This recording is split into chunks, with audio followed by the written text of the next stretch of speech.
Selamat malam Bapak Ibu dan Saudari yang dikasihi oleh Tuhan Yesus Kristus. Selamat hari Natal, Shalom.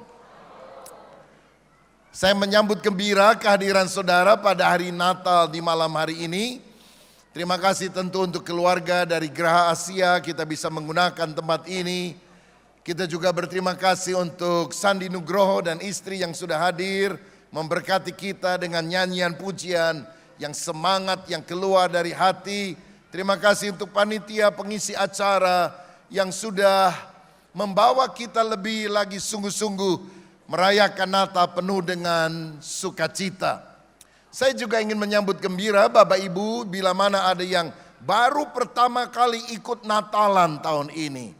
Welcome home, selamat datang, dan biarlah saudara setiap minggu bisa beribadah kepada Tuhan. Setiap hari Minggu kita ada 4 kali ibadah di GBI Bethel Jalan Tentara Pelajar nomor 19, setengah 7 pagi, jam 9, jam 11, dan jam 5 sore. Saudara bisa hadir dengan keluarga supaya kita mengalami pertumbuhan rohani.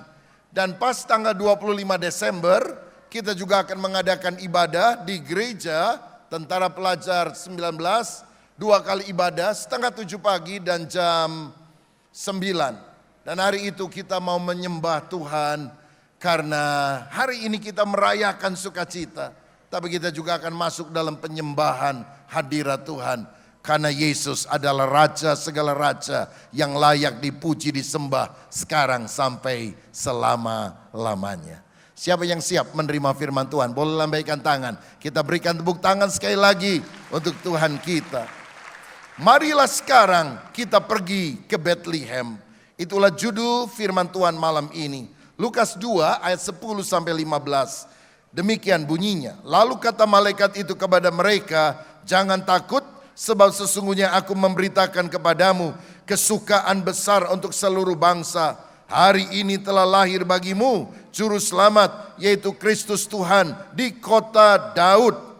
Dan inilah tandanya bagimu, kamu akan menjumpai seorang anak, seorang bayi dibungkus dengan lampin dan terbaring di dalam palungan. Dan tiba-tiba tampaklah bersama-sama dengan malaikat itu sejumlah besar bala tentara sorga yang memuji Allah, katanya, kita baca bersama, kemuliaan bagi Allah di tempat yang maha tinggi dan damai sejahtera di bumi di antara manusia yang berkenan kepadanya. Setelah malaikat-malaikat itu meninggalkan mereka dan kembali ke sorga, gembala-gembala itu berkata seorang kepada yang lain, marilah kita pergi ke Bethlehem untuk melihat apa yang terjadi di sana seperti yang diberitahukan Tuhan kepada kita. Dalam Alkitab terjemahan baru edisi 2 kalimatnya berbunyi, marilah sekarang kita pergi ke Bethlehem. Saudara sekalian, Marvel Entertainment adalah anak perusahaan dari The Walt Disney Company. Marvel ini membuat komik yang kemudian difilmkan tentang beberapa orang superhero. Misalnya Captain America, Iron Man, Thor, Spider-Man, dan sebagainya. Mereka dimunculkan untuk menyelamatkan alam semesta ini dari serbuan alien, yaitu makhluk luar angkasa yang dipimpin oleh Thanos. Dan dengan mengorbankan hidupnya, para superhero ini bisa menyelamatkan dunia. Itu tentu cerita dongeng. Tapi tahukah saudara bahwa dunia ini benar-benar sedang mengalami ancaman yang sangat parah karena iblis merajalela dan akan menyeret orang ke dalam kesesatan yang menyebabkan neraka adalah bagiannya. Dan untuk menyelamatkan dunia yang berdosa ini, Tuhan tidak kirim superhero yang melambangkan power, kuasa, dan kekuatan. Tapi juru selamat dunia lahir sebagai seorang anak kecil, seorang bayi mungil yang Alkitab tadi dikatakan terbaring di palungan, dibungkus dengan kain lampin. Ini bicara tentang kasih dan pengorbanan. Saudara sekalian, saya percaya keselamatan sejati datang dengan cara yang berbeda seperti yang dipikirkan orang.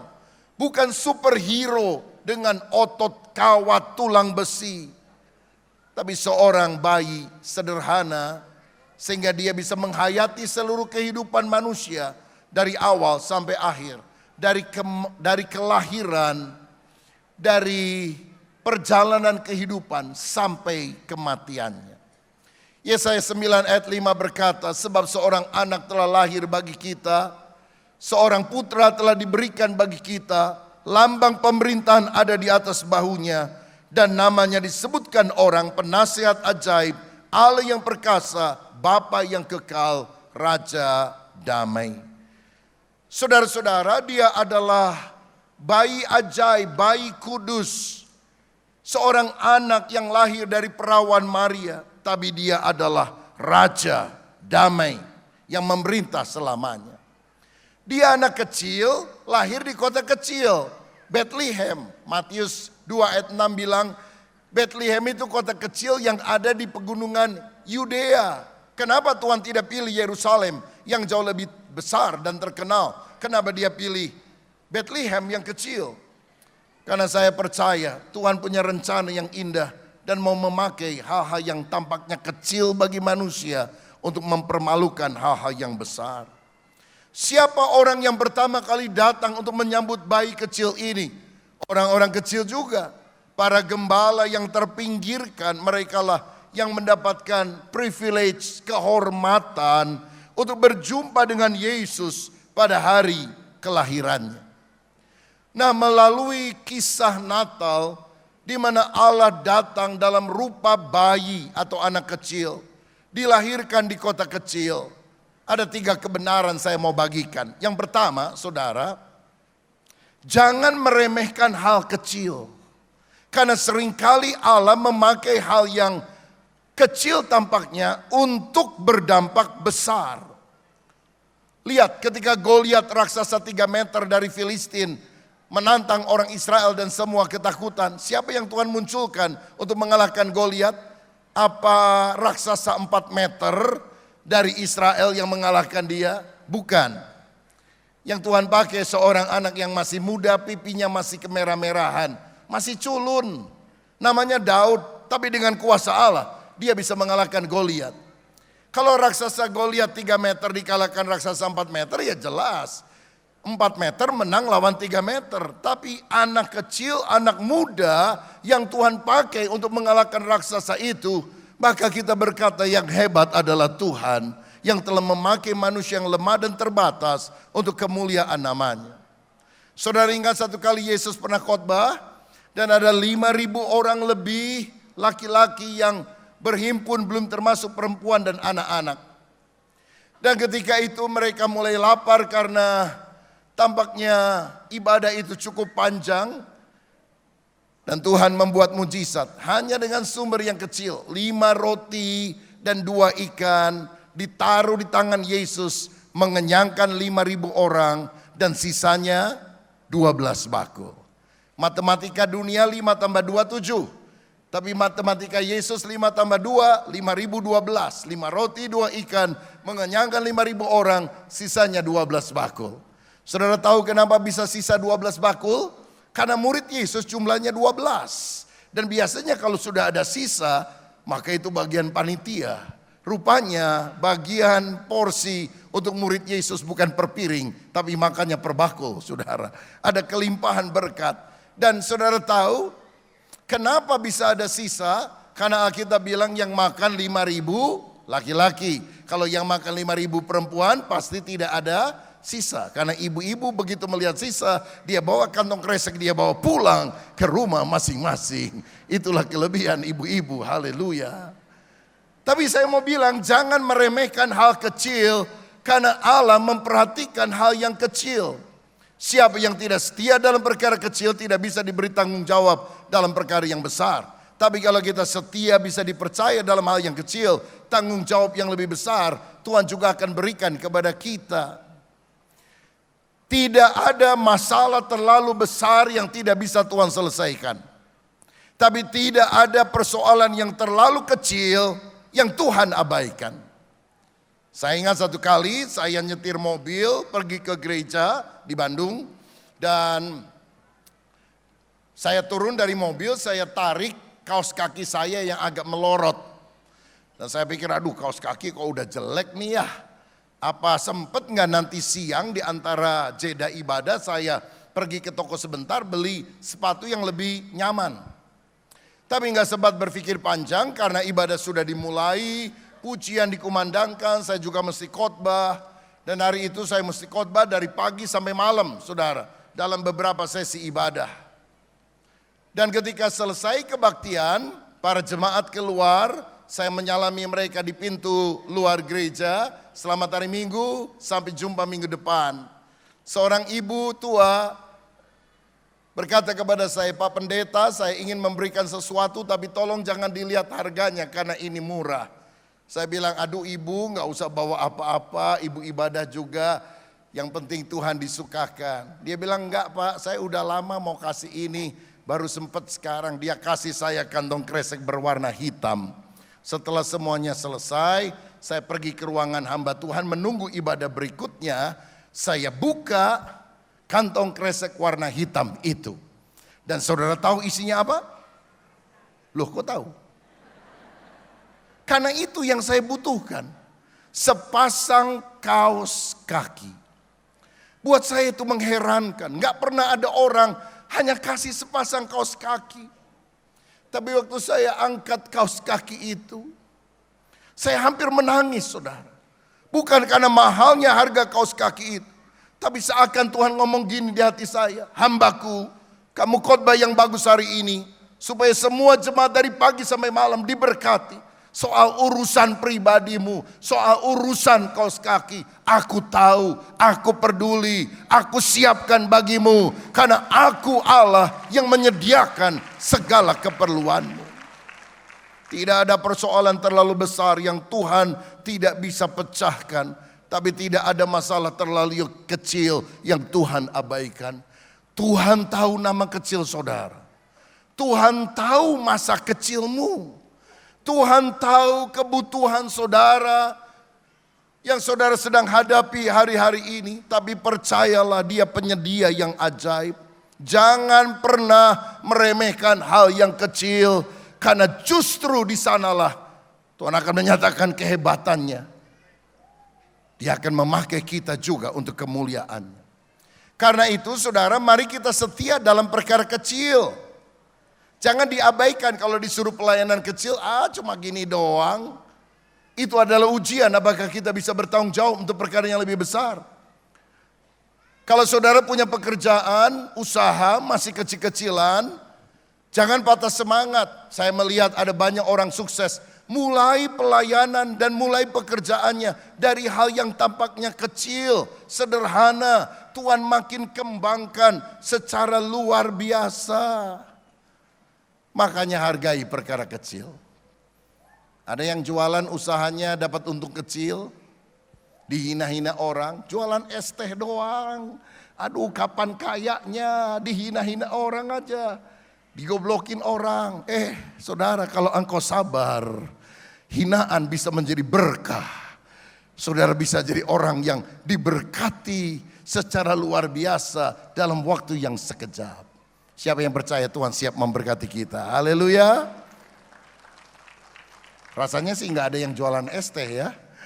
Tapi percayalah, setia dalam perkara kecil, Tuhan akan melakukan perkara besar. Lakukan juga kebaikan-kebaikan kecil kepada orang di sekitar kita. Saudara mungkin gak bisa kasih uang banyak, tapi ketemu orang, senyum, katakan selamat pagi. Maka itu akan membuat suasana menjadi jauh lebih sukacita.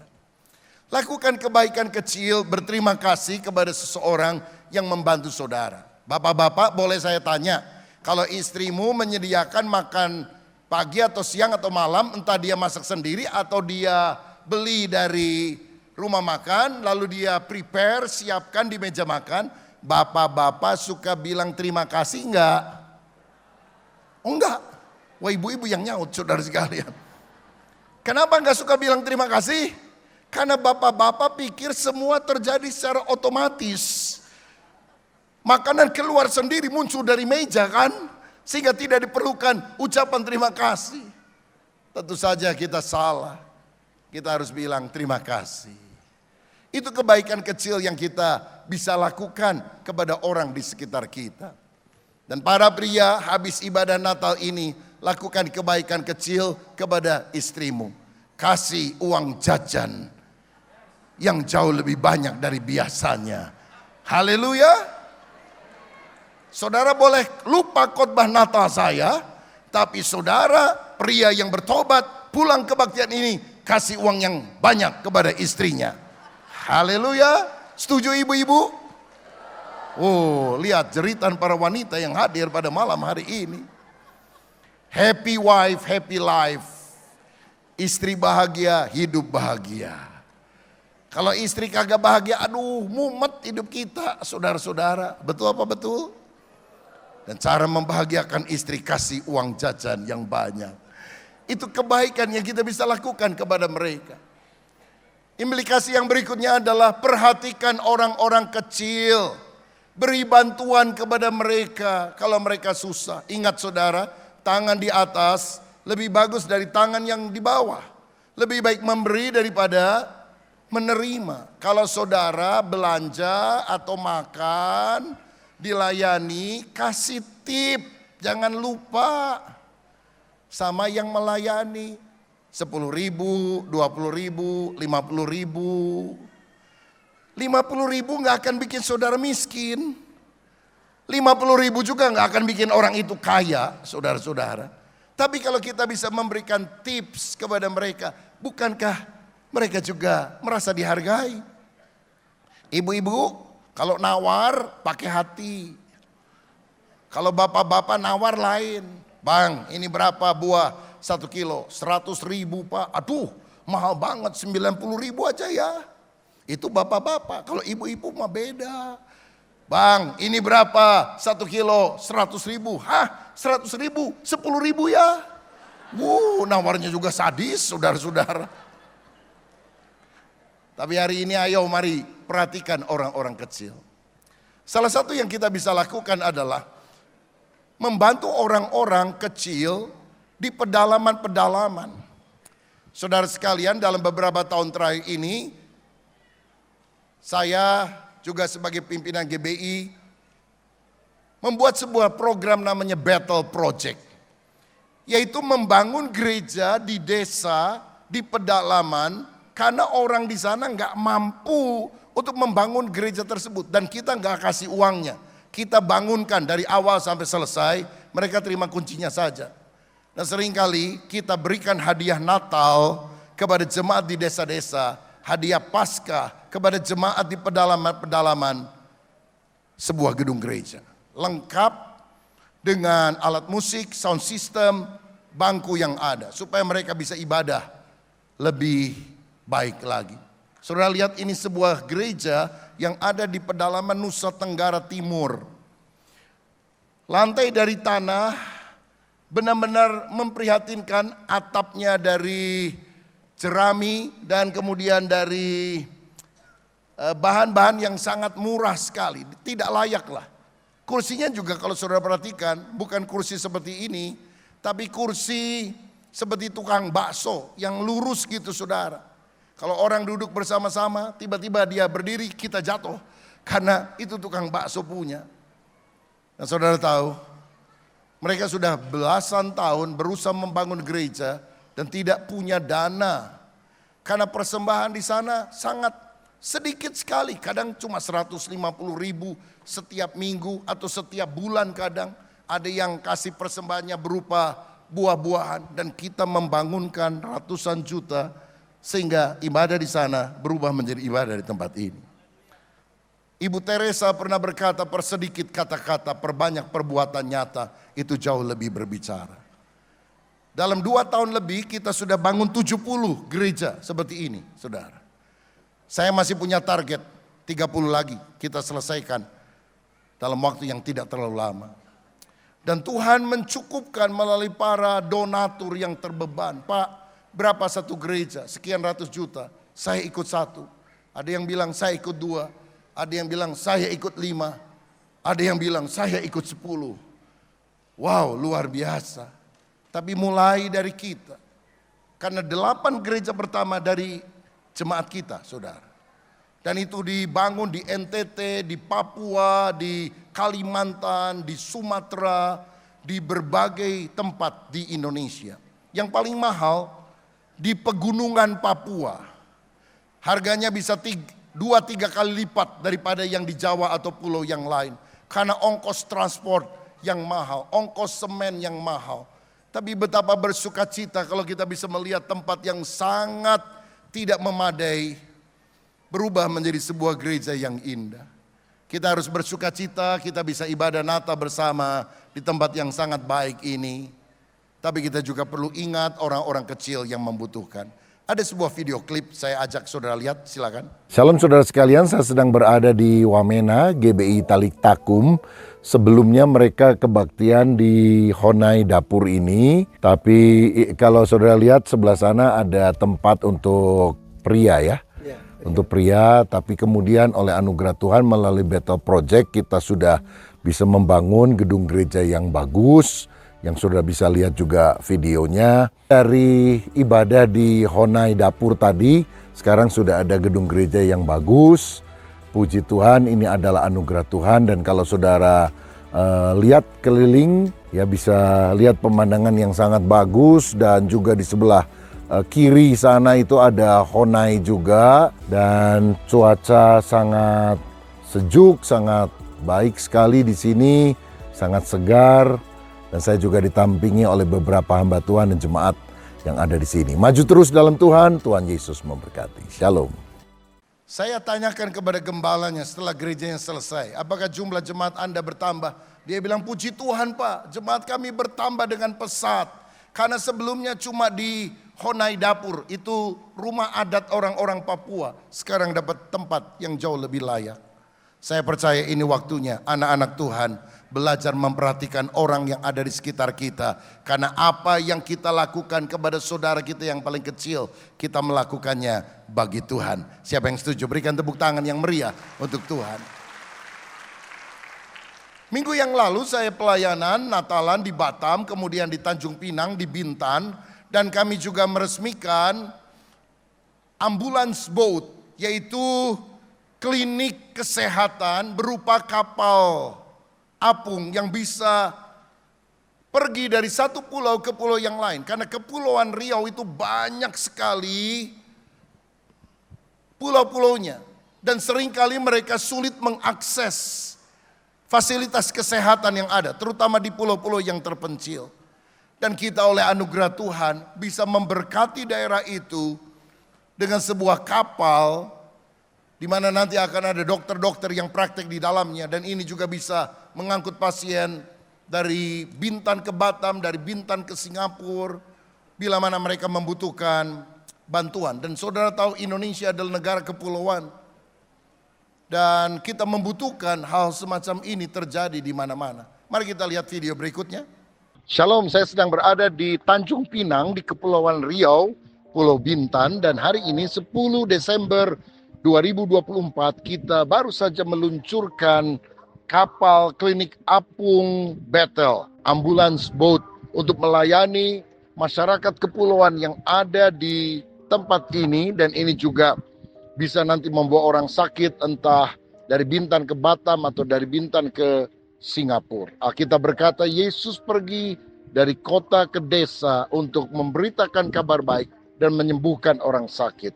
Pelayanan Paulus dari pulau ke pulau menggunakan kapal. Dan kita hari ini dalam konteks di Indonesia meluncurkan kapal misi ini disertai dengan pelayanan holistik melalui kesembuhan. Kiranya banyak orang dijamah oleh Tuhan dan biarlah kita juga bisa melakukan model seperti ini di berbagai tempat di Indonesia. Karena Indonesia adalah negara kepulauan. Mesti ada orang yang terbeban mendapatkan visi dan juga mensupport pengadaan mesin kapalnya ataupun kapal dan peralatan kesehatan. Tapi saya percaya Yehova Jireh, Tuhan menyediakan semuanya karena motivasi kita adalah untuk menjadi berkat bagi banyak orang. Tuhan Yesus memberkati. Saudara, ini miliaran biayanya. Tapi kita punya uang bukan bikin yacht supaya kita bisa santai, tiduran, di kapal yang nyaman, berjemur. Kita melakukan untuk menolong orang-orang yang susah. Apa yang kita lakukan kepada orang yang paling kecil, kita melakukannya untuk Tuhan. Itu sebabnya jangan hanya pikir diri sendiri, tapi pikir orang lain. Karena apa? Melalui kelahiran seorang bayi Natal, kita disadarkan jangan meremehkan hal yang kecil dalam hidup ini. Sebab Allah bisa melakukan hal besar dari sumber yang kecil. Yang kedua, saya melihat melalui kelahiran Yesus di Bethlehem, dalam wujud seorang bayi kudus, bayi kecil, maka kita juga harus bersikap seperti anak kecil. Karena juru selamat dunia datang sebagai seorang anak. Matius 18 ayat 1-5. Pada waktu itu datanglah murid-murid itu kepada Yesus bertanya, siapa yang terbesar dalam kerajaan sorga? Maka Yesus memanggil seorang anak kecil, menempatkannya di tengah-tengah mereka, lalu berkata, aku berkata kepadamu sesungguhnya jika kamu tidak bertobat dan menjadi seperti anak kecil ini, kamu tidak akan masuk ke dalam kerajaan sorga. Sedangkan barang siapa merendahkan diri dan menjadi seperti anak kecil ini, dialah yang terbesar dalam kerajaan sorga. Dan barang siapa menyambut seorang anak seperti ini dalam namaku, ia menyambut aku. Tuhan Yesus sendiri bilang, jika kamu tidak bertobat dan menjadi seperti anak kecil ini, kamu tidak akan masuk kerajaan sorga. Saudara sekalian, sikap hati apa yang dimiliki seorang anak? Pertama, ketergantungan. Dia sungguh bergantung sama orang tuanya. Apa saja yang papa mama arahkan, mereka menurut. Mari kita jadi orang yang mengandalkan Tuhan, bukan mengandalkan kekuatan diri. Yang kedua, kepercayaan. Kita harus percaya betul kepada Bapa Sorgawi. Pernah dengar nggak Bapak Ibu, ada anak ngomong gini sama papanya, Papa, besok Papa masih bisa kasih makan saya nggak? Saya rasa nggak ada anak yang bilang begitu, dia nggak pernah mikir. Walaupun papanya susah, orang sederhana, Papa akan banting tulang, mengerjakan semuanya, asal anak-anaknya makan. Saudara tahu kita anak Tuhan, Bapa Surgawi pasti pelihara. Jangan kamu khawatir tentang apapun juga. Oh nanti tahun 2025 pajaknya naik. Aduh inflasi akan makin tinggi. Gimana ya saya bisa makan enggak? Dagang akan makin susah. Percaya berkat Bapa mengalir turun kepada setiap anak-anaknya yang berharap kepada Dia. Saudara akan diberkati oleh Tuhan. Saudara akan dilindungi oleh Tuhan. Percaya kepada Tuhan. Yang ketiga, bukan hanya kebergantungan, kepercayaan, tetapi juga kemurnian. Anak itu polos. Diomongin apa saja nurut, saudara. Dia nggak banyak politik dalam hidupnya, murni aja. Ya, apa yang di luar sama dengan apa yang di dalam, percaya betul apa yang orang tuanya bilang.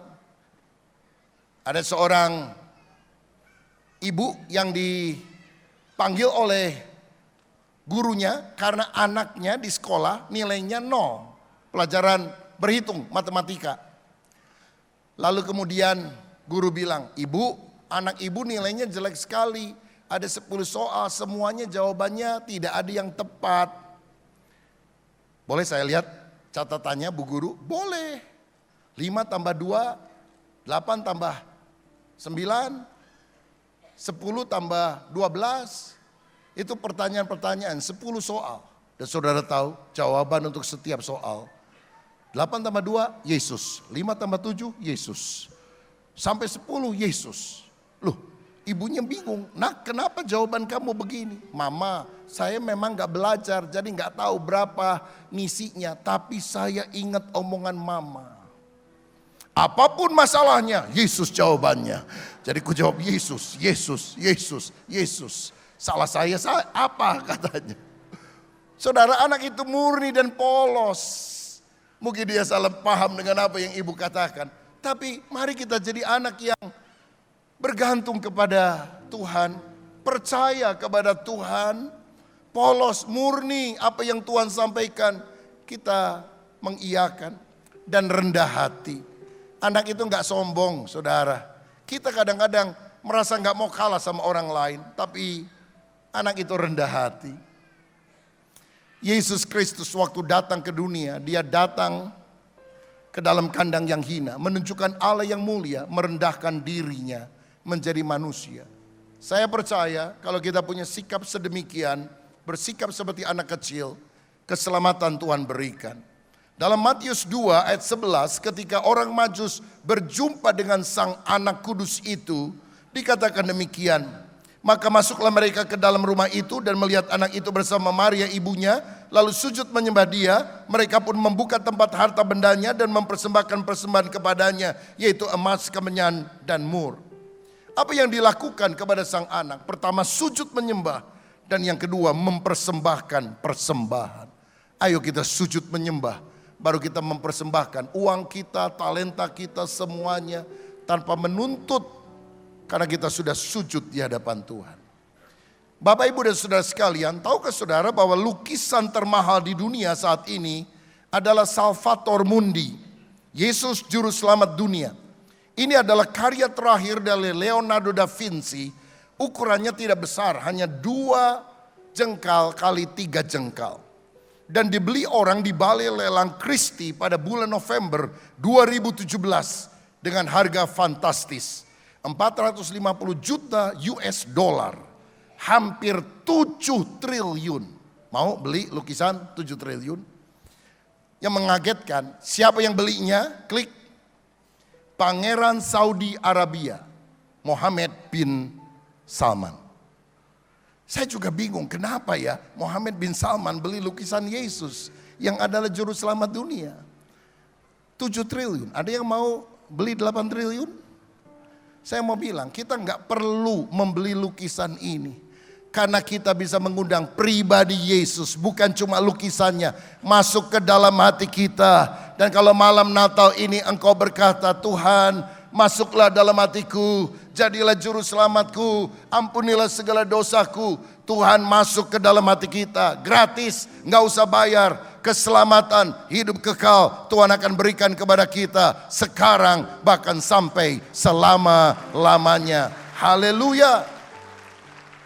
Jadi yang pertama, melalui kelahiran sang bayi kudus itu, jangan meremehkan hal kecil. Yang kedua, bersikap seperti anak kecil. Yang terakhir, didiklah anak dari sejak kecil. Ayat 5 berkata, siapa yang menyambut anak kecil dalam nama Yesus, dia menyambut aku.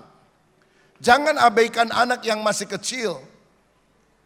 Karena Tuhan menghargai setiap anak yang kecil. Apalagi kalau ada janin yang diaborsi. Itu adalah sesuatu yang sangat tidak berkenan kepada Tuhan. Saudara tahu tempat yang paling tidak aman di dunia ini sekarang ada di mana? Dalam janin seorang, dalam rahim seorang wanita yang tidak takut akan Tuhan.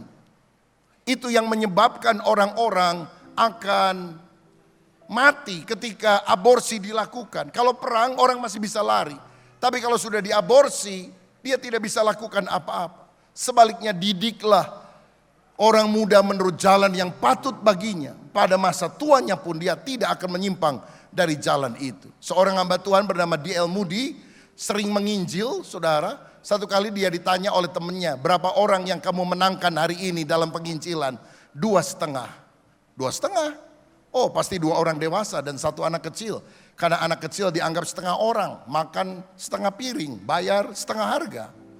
Tapi dia bilang salah. Hari ini saya menangkan 2 anak kecil, 1 orang dewasa. Loh, kenapa orang dewasa yang dianggap setengah? Karena setengah hidupnya dia sudah buang kepada setan dan cuma sisanya setengahnya diberikan kepada Tuhan. Tapi seorang anak yang memberikan hidup dari sejak masa kecil, dia memberikan seluruhnya bagi Tuhan. 2,5. Seorang anak berharga di mata Tuhan. Karena itu didiklah anak-anak menjadi generasi yang tangguh. Jangan jadi generasi stroberi, saudara-saudara. Saudara tahu Gen Z, 12-27 tahun, adalah generasi yang disebut generasi stroberi. Stroberi merah mereka, menarik untuk dilihat. Tapi kalau dipencet, itu hancur. Banyak orang yang rapuh karena Mungkin juga orang tua terlalu overprotective, tidak melatih dia menjadi pribadi tangguh. Salah satu penyebabnya mungkin karena orang sekarang anaknya dikit. Kalau zaman dulu kan anak bisa 11. Jam 12 malam belum pulang anaknya. Anak 11 hilang 1, nggak apa-apa, masih ada 10, besok aja dicarinya. Kalau sekarang anak 1, waduh telat setengah jam aja polisi udah ditelepon. Saudara, kadang kita terlalu protektif. Anak-anak akibatnya seperti bola kristal, jatuh pecah. Mereka mesti dilatih tahan banting. Jadi bola basket yang makin dilempar makin melejit ke atas. Jangan bentuk generasi stroberi, tapi generasi durian, saudara-saudara. Kalau dipencet tangan yang mencetnya yang sakit. Saya lihat ada beberapa tulisan tentang Gen Z ini. Dikatakan demikian, generasi ini cirinya lembek. Nggak bisa tekanan, dapat tekanan, dikit-dikit healing. Males dan manja, nggak mau kerja keras, cepat menyerah. Egois, cuma mementingkan keuntungan diri sendiri. Boros, gampang buang uang karena nggak ngerasain hidup susah. Ngawang, kebanyakan main HP, banyak mimpi, minim aksi, halusinasi tingkat tinggi. Itu generasi muda sekarang. Keras kepala, ngeyel, nggak nurut, susah dibilangin. Karena mungkin orang tuanya terlalu protektif. Kalau ada pelajaran prakarya di sekolah, yang ngerjain bukan anaknya, yang ngerjain mamahnya. Sehingga hasil prakarya bagus-bagus, saudara sekalian. Kenapa? Kontes mama-mama yang mengerjakan buat anaknya. Dulu kalau orang nilainya jelek, nggak berani pulang dari sekolah, takut dimarahin mama, takut digampar papa. Sekarang mah tenang-tenang aja. Kenapa nilai kamu jelek? Kenapa rapot kamu merah? Gurunya sentimen mah sama saya. Besok sekolah digeruduk sama ibu-ibu. Lah gimana anaknya bisa menjadi generasi tangguh? Saya mau bilang, anak-anak kita harus dididik sesuai dengan firman Tuhan. Bawa ke sekolah minggu, dorong ikut pelayanan di remaja supaya dia mengenal Tuhan, pribadinya berkembang. Jangan lupa memperkatakan kitab Taurat ini. Renungkan siang dan malam. Bertindaklah hati-hati sesuai yang tertulis di dalamnya. Maka perjalananmu akan berhasil dan engkau akan beruntung. Saya percaya generasi muda ini akan menjadi generasi yang tangguh.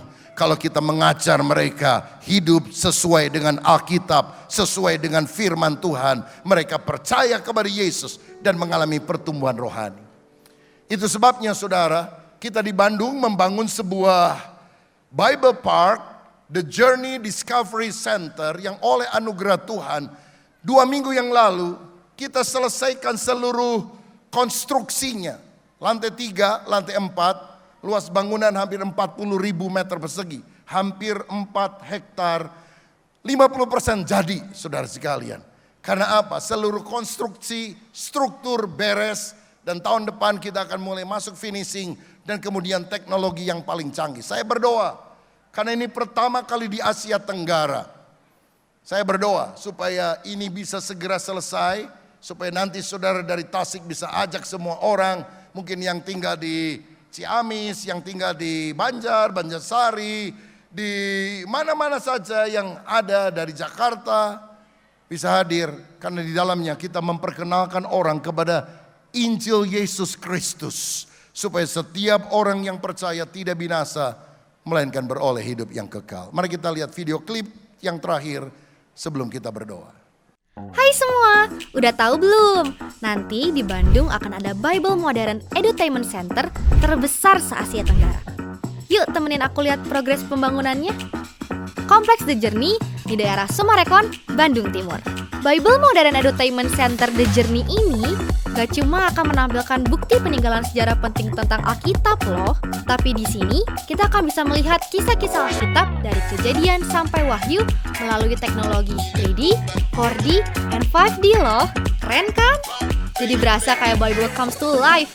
Kebayang gak sih nanti kita bisa kayak ngebelah laut pakai tongkat Musa? Selain itu, The Journey juga akan punya ruang teater, di mana kita bisa nonton pertunjukan ala Broadway gitu di Bandung. Pastinya di kompleks The Journey ini, kita juga bisa beribadah memuji Tuhan bareng-bareng, hangout bareng-bareng, dan kita juga bisa makan bareng loh. Seru kan? Karena itu, yuk siap-siap dan excited dari sekarang. Aku ngajak kamu untuk terus dukung dan doakan proyek ini ya. Selain lewat doa, kamu juga bisa memberikan dukungan lewat dana dan daya kreativitas kamu juga loh. Yang pasti sih, kamu juga udah bisa mulai ajak keluarga dan teman-teman beribadah di sini setiap hari Minggu pagi. Oh iya, buat kamu yang bukan warga Bandung, kamu juga bisa sekalian nyobain Wush, kereta cepat Jakarta-Bandung yang berhenti di stasiun Tegaluar. Cuma 10 menit dari Komplek The Journey. See you! Saya percaya Tuhan melakukan perkara besar dalam hidup kita. Dan kita punya tugas membawa generasi muda untuk datang kepada Tuhan Yesus. Saya bersyukur tadi banyak pengisi acara anak-anak muda. Saya percaya bahwa Tuhan akan pakai anak-anak muda untuk menyatakan kemuliaan Allah. Doakan anak-anakmu, bawa mereka datang kepada Tuhan. Berikan teladan bagi mereka supaya seluruh keluarga saudara percaya kepada Yesus yang datang pada hari Natal. Selamat hari Natal, selamat malam. Tuhan Yesus memberkati kita semuanya. Mari kita berdiri bersama-sama.